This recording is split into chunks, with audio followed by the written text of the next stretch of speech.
In April of 2019, the 30-year reign of Sudan's Omar al-Bashir came to an end. Like previous Sudanese leaders, he was finally toppled by the army, which sided with the people over the president. The country of Sudan itself has had 15 coup attempts, 5 of them being successful. One of them was the 1989 military coup that brought Omar al-Bashir to power. It was al-Bashir's ability to play a skillful combination of internal and external balancing acts plus ruthless repression as well as a divided opposition that kept him in power for 3 decades. But eventually it was something as simple and essential as the price of bread that lit the fuse to a challenge to his entire regime and the downfall of his rule of Sudan in 2019. In this episode of African Biographics, we look at the rise and fall of Sudan's Omar al-Bashir. Omar al-Bashir was born into a peasant family in 1944 in northern Sudan, which until independence in 1956 was part of the Kingdom of Egypt and Sudan. After finishing high school in the capital, Khartoum, he enrolled in the military academy in Egypt in 1960. At the military academy, he trained as a pilot. Omar al-Bashir graduated from the Sudan Military Academy in 1966 and earned 2 master's degrees in military science from the Sudanese College of Commanders. He studied counterinsurgency in Malaysia as well. During the 1973 Arab-Israeli War, Omar al-Bashir served along the Suez Canal as second in command of a Sudanese paratrooper unit attached to the Egyptian forces. It was during this phase of his military career that he began to be thought of as an officer with distinct political ambitions. Omar al-Bashir was also a military attaché to the United Arab Emirates from 1975 to 1979. In the mid-1980s, Omar al-Bashir took the leading role in the Sudanese army's campaign against the rebels of the Southern Sudan People's Liberation Army, the SPLA. In Sudan, the mainly African South had resented the domination of the predominantly Arab North since the independence of Sudan in 1956. This bitter struggle finally led to the independence of South Sudan in July of 2011. Frustrated with the country's leadership, Omar al-Bashir led a successful coup in 1989. This coup was against the Sudanese Prime Minister Sadiq al-Mahdi, who was on the verge of signing a peace treaty with the Sudan People's Liberation Movement.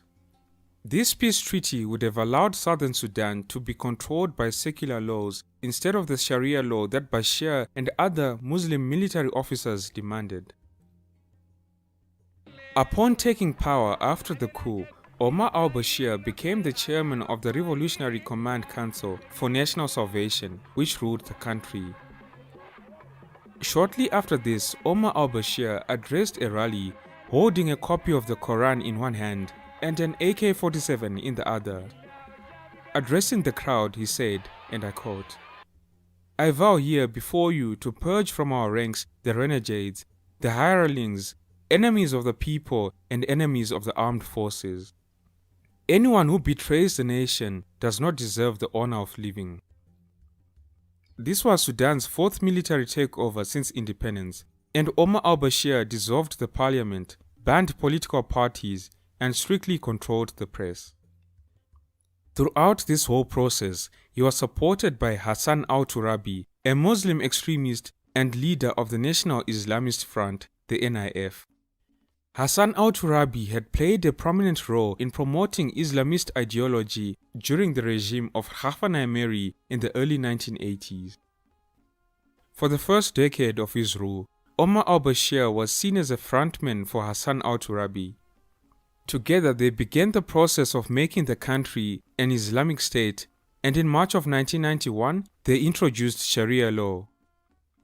This move further emphasized the division between the north and the mainly animist and Christian southern part of Sudan.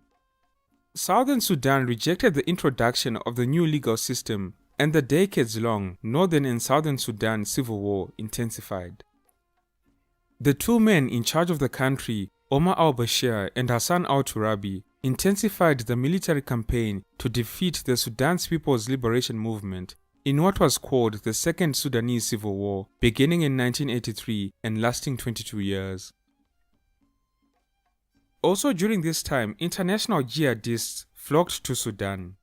Among them was Osama bin Laden, who bought a house in an upmarket Khartoum district and invested in agriculture and construction in the country. With Osama bin Laden, when Iraq invaded Kuwait in August of 1990, he had offered to mobilize 10,000 mujahideen to defend the Kingdom of Saudi Arabia. But to his fury, the Saudi royal family turned to the United States for protection, inviting American troops to establish bases on Saudi soil. After denouncing the Saudi royal family, Osama bin Laden was confined to Jeddah in Saudi Arabia. Looking for a new base, he eagerly accepted an offer to relocate to Khartoum, Sudan. Hassan al-Turabi had promised to give bin Laden all the help he needed and to provide him with an office and security guards. Turabi was also keen to assist bin Laden's plan for investing in Sudan and arranged to exempt his construction companies from customs duties on the import of trucks and tractors. He was equally active in organizing insurgent networks, and soon Sudan became notorious as a rogue state supporting terrorist causes. In 1993, the United States government would go to blacklist the Bashir government as an international sponsor of terrorism, and it imposed sanctions 4 years later. This intense diplomatic pressure from Washington, D.C. eventually led to bin Laden being forced out of Sudan and relocating to Afghanistan.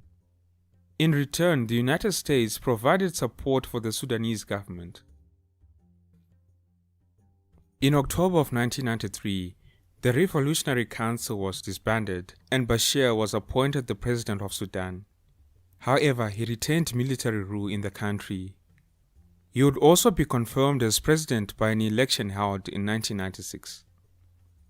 Bashir's ally Hassan al-Turabi was also unanimously elected as president of the National Assembly. On June 30, 1998, Omar al-Bashir signed a new constitution which lifted the ban on political parties in the country. In December of that year, however, he used military force to oust Hassan al-Turabi, whom he believed was plotting against him. Omar al-Bashir had Hassan al-Turabi imprisoned. Afterwards, al-Bashir turned back to the army to underwrite his authority, forging relationships that spanned the military, the security forces, and the country's tribal leadership. Omar al-Bashir purposefully attended the funerals and weddings of military officers, often sending presents of sugar, tea, or dried goods to their families.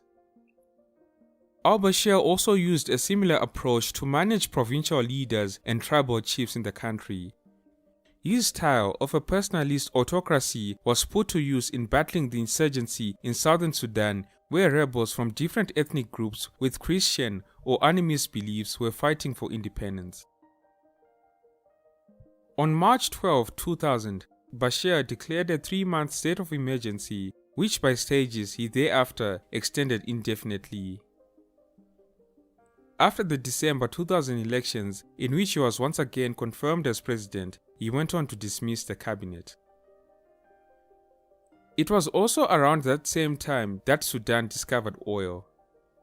After the first barrels were pumped in 1999, living standards in the country gradually rose in what was then one of Africa's most desperately poor countries. New roads appeared, remote villages gained water and electricity, and shiny buildings rose in Khartoum. In September of 2001, after Al-Qaeda's attack on the World Trade Center's Twin Towers in New York and the Pentagon in Washington, desperate to avoid retaliation, Omar al-Bashir hastened to denounce terrorism and to pledge cooperation with the United States measures aimed at Al-Qaeda and other terrorist organizations. In 2005, under international pressure, Omar al-Bashir signed a peace deal with the rebels of southern Sudan, overcoming opposition from his hardliners who wanted to keep on fighting. but by then another uprising had erupted in the region of Western Darfur, and this uprising would define Omar al-Bashir's legacy. During the civil war that ravaged Sudan, a separate conflict had remained unresolved, and this conflict centered on the Darfur region in western Sudan. The conflict began in 2003 when rebels launched an insurrection to protest what they contended was the Sudanese government's disregard for the western region and its non-Arab population. Omar al-Bashir's regime then began a campaign to remove the indigenous people from the region, partly because of their earlier support of the Sudan's People's Liberation Movement. The government equipped and supported Arab militias, which came to be known as the Janjaweed, to fight against the rebels in Darfur. The militias, however, also terrorized the civilians in the region and prevented international aid organizations from delivering much-needed food and medical supplies. Despite a 2004 ceasefire and the presence of the African Union troops that followed, by 2007, the conflict and the resulting humanitarian crisis had left hundreds of thousands of people dead and more than 2 million people displaced, internally as well as externally, as they were forced to flee from the fighting. In July of 2008, an international criminal court prosecutor alleged that Omar al-Bashir, as president of Sudan, bore criminal responsibility for the crisis in Darfur. The ICC accused Bashir of orchestrating genocide, war crimes and crimes against humanity in the region and sought a warrant for his arrest. The Sudanese government denied the charges and proclaimed Bashir's innocence. Omar al-Bashir was the first sitting president to be indicted by the ICC. A year later, in July of 2010, another warrant was issued for Bashir on the charge of genocide. As a result, his reputation as a villain was amplified across the world by campaigning celebrities like the actor George Clooney, who denounced Omar al-Bashir as the embodiment of a sectarian, ruthless regime. Defying the ICC, Omar al-Bashir traveled to Kenya, Egypt, Nigeria, and Saudi Arabia, although a visit to South Africa in 2015 was cut short when a court there considered whether to arrest him or not. As I mentioned earlier, in the year 2011, South Sudan voted to secede, becoming an independent country and taking with it 3/4 of Sudan's oil reserves. As oil revenues dried up, Sudan's economy weakened badly, and Omar al-Bashir started to face serious opposition from within the country. Armed riot police brutally suppressed street protests against soaring food prices in September of 2013, and according to Human Rights Watch, as many as 170 people were killed. Torture and abuse in Sudan's jails also became rampant. But with the slowly worsening of Sudan's economy, the seeds of Omar al-Bashir's downfall were also sowed. In the latter years of his rule, Omar al-Bashir reached wide into the neighboring regions for funding and support for his countries. In 2013, he hosted the then Iranian president Mahmoud Ahmadinejad in Khartoum as part of a courtship move by the two countries. 2 years later, he joined the Arab alliance, fighting on one side of Yemen's war led by Iran's arch-enemy, Saudi Arabia. However, back home, by 2018, Sudan's economy was in free fall, with an inflation rate of 72%, long lines at fuel stations, and even a shortage of banknotes. In December of 2018, the government tried to stave off economic collapse brought on by years of United States sanctions and loss of oil revenue by imposing emergency austerity measures and a sharp currency devaluation. As a result of all this economic upheaval, the urban middle classes revolted. For a long time, Omar al-Bashir's recipe of repression and government handouts had worked to keep him in power. But now the people of Sudan had reached a point where they had had enough. So now a protest against the soaring price of bread in Atbara that began on the 19th of December 2018 quickly spread to towns and cities across the country in protests led by doctors and other professionals. Public anger grew as young doctors, some from wealthy families, were killed. In February of 2019, in the face of continued protests, Omar al-Bashir took several actions, including declaring a state of emergency, dissolving the central and state governments, appointing a new prime minister, and banning unauthorized demonstrations. However, this did little to deter the organized protests. At some point, these demonstrators even reached the gates of his home at the headquarters of the Sudanese army in the city. These demonstrations in Sudan soon turned into a daily occurrence. Eventually, the army and security leaders told him that it was time to leave. This was in April of 2019. Within a week, Omar al-Bashir was moved to the Koba prison in Khartoum. Later that month, large sums of money were discovered in his home, which led to formal charges being brought against him for having committed corruption-related acts.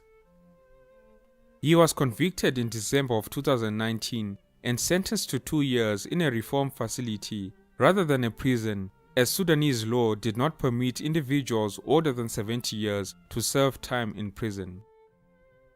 He was also charged with incitement and involvement in the killing of demonstrators earlier that year during the protests against his rule. Omar al-Bashir also faced charges for his role in the 1989 coup that brought him to power. That trial against him began in July of 2020. And with that was the downfall of the Omar al-Bashir regime.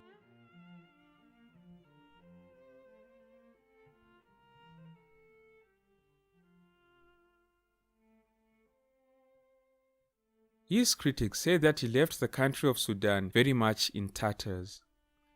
It remains to be seen though whether his successors can turn around the fortunes of the country. Let me know in the comment section below if you think that Sudan is on the path to recovery. Don't forget to like and share the video if you enjoyed it. Thank you all for tuning in. This has been Tatenda for African Biographics. Until next time, cheers. Have a good one.